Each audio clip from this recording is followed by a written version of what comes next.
Homélie par Abbé Johanant. Matteo y Garcia. Trempe, Lleida, Espagne.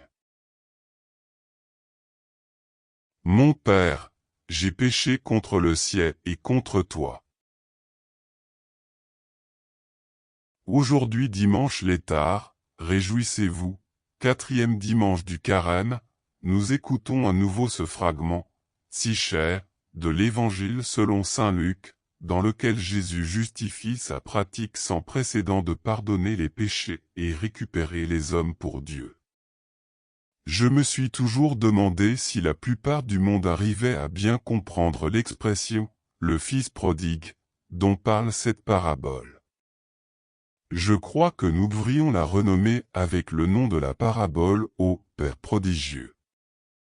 En effet, le père de la parabole, qui était tout ému en voyant à nouveau ce fils perdu par le péché, est une icône du Père du ciel reflétée dans le visage du Christ. Comme il était encore loin, son père le vit et fut ému de compassion. Il courut se jeter à son cou et le baisa. Jésus nous fait clairement comprendre que tout homme, même le plus grand pécheur, est une réalité très importante pour Dieu, qu'il ne veut perdre d'aucune façon, et qu'il est toujours disposé à nous accorder son pardon avec une joie ineffable, au point même de ne pas épargner la vie de son Fils. Ce dimanche a une nuance de joie sereine et, c'est pour cela qu'il a été désigné comme le dimanche « Réjouissez-vous », mot présent dans l'antienne du commencement de la messe d'aujourd'hui. Réjouissez-vous avec Jérusalem, et soyez dans l'allégresse en elle, vous tous qui l'aimez. Dieu a eu pitié de l'homme perdu et égaré, et a manifesté en Jésus-Christ, mort et ressuscité, sa miséricorde. Saint Jean-Paul II disait dans son encyclique Divine Misericordia que l'amour de Dieu, dans une histoire blessée par le péché, est devenu miséricorde et compassion.